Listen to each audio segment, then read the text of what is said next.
Hey everybody, it's Corbonics. This is Poppy. Get out of here. We're working on the Lincoln again, the Lincoln show. You know, took the front wheels off, both sides. By the way, so everybody knows, I'm pretty sure this is 97, 98 air struts in the front. Wow. Oil pan fix. So everybody knows if you have a 93 to, well, actually, any year, actually. The fix to the oil pan bracket is take JB Weld with steel epoxy.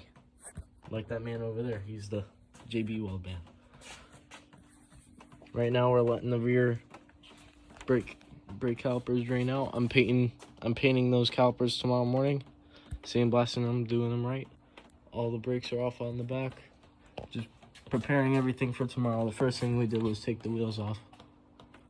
I already got new lug nuts, so those lug nuts are in the bin over there, and yeah, everything's coming together.